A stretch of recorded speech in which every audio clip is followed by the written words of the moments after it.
So obviously, we're all kind of stuck at home looking for something to watch, and I decided I will compile a list of movies that I think are really great, kind of underground, that you might enjoy.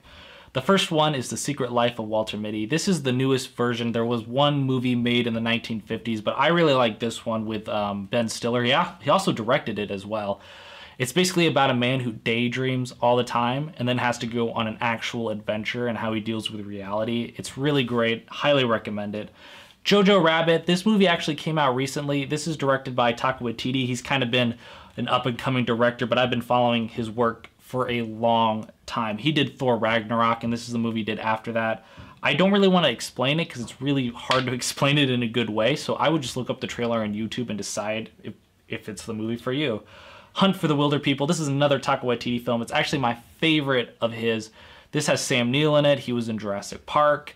And it's basically about an old man and a boy running away from the cops in the New Zealand woods. And it is just one of my favorite movies of all time. It does not get talked about enough. Now, this one's not really a hidden gem per se. This movie is Jaws. Now, I saw this movie first when I was 10 years old, when I was a little too young to see it and appreciate it. I think people have like heard of this movie, but they haven't really seen it, and it's definitely worth the watch. It's not like a weird old film. It's has amazing dialogue, like some of the best characters in cinematic history, and I can't recommend it. It's Steven Spielberg's best work. The Life Aquatic with Steve Zissou. This movie kind of depends on how much you like Wes Anderson. If you don't know Wes Anderson, he definitely has a style to his movies that can be a little jarring to some people, but I think even if you don't like Wes Anderson, you'll love this movie. I really haven't seen anything like it. It stars Bill Murray, and it's about like this documentary crew that's on this revenge mission to kill a shark that killed one of its members, and it has Jeff Goldblum in it, so what else can you say? Moonrise Kingdom. This is another Wes Anderson film. This is definitely his best work he ever did. It's about a Boy Scout who runs away with his new girlfriend and the ensuing hunt to go find them. It's one of his most emotional films, and it definitely shows like how good he can be if he kind of like pulls back on his style just a little bit. Another movie with the title Life in it, The Life of Pi. This is the most beautiful movie you'll ever watch. It's about a young boy who is stranded in a lifeboat with a tiger, and if that's I don't think I need to say any more. Now, that movie was directed by Ang Lee, and he directed another movie called Crouching Tiger, Hidden Dragon. Now, this movie is in another language, but it's worth reading the subtitles because it's one of the most, like, what? That's so awesome kind of movies you'll ever see in your life. And speaking of awesome movies, Inception. This movie's on Netflix, so you can watch it like right now if you have a Netflix account. This is directed by Christopher Nolan, who's one of the best directors working today. And this movie's about going within a dream, within a dream, within a dream to do a heist. And the action in this is absolutely insane because of that. Now, there's a movie called Parasite that just won Best Picture. The guy who did that movie, Bong Joon-ho, he's a fantastic director, and I want to recommend one of his other films, Okja. Now, this movie actually has a lot of English and Korean. It's like 50-50. It's a Netflix original again, so you can watch it if you have a Netflix account. And it's basically exposing like these issues within like the meatpacking industry. It's kind of like The Jungle in that respect.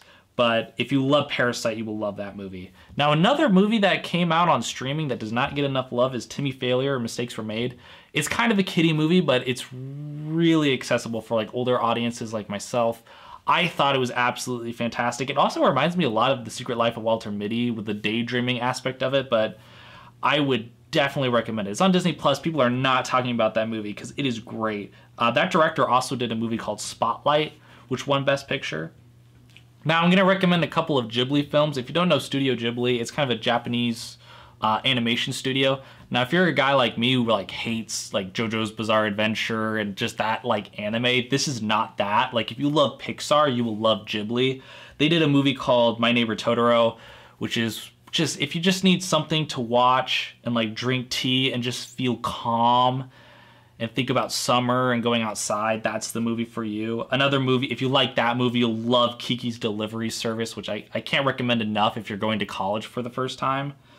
My favorite movie of all time actually came from Studio Ghibli, The Wind Rises. This is not like a movie to watch if you like movies that are entertaining. This movie is trying to tell this emotional story, and is tough to watch at some points, but I just can't recommend it enough.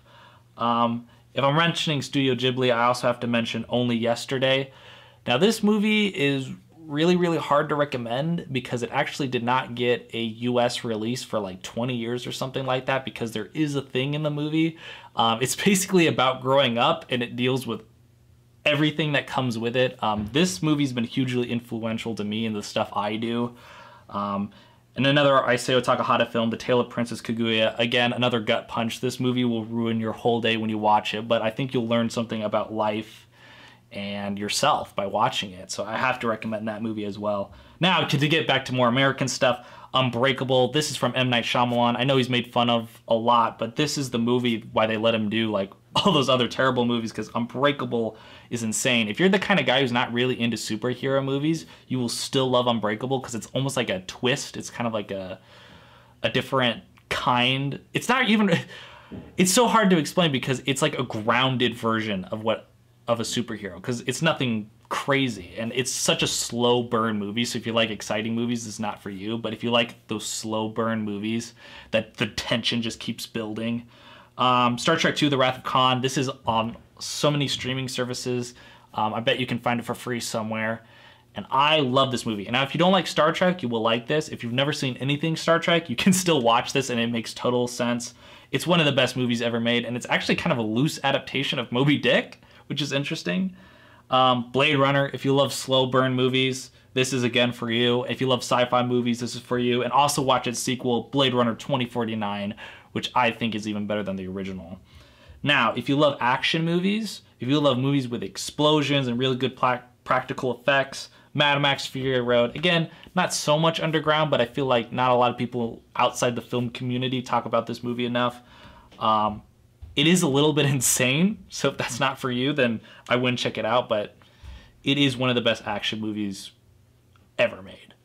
So, those are my movie picks. I hope you enjoy. I hope I didn't recommend anything too bad, but I think you'll love these movies.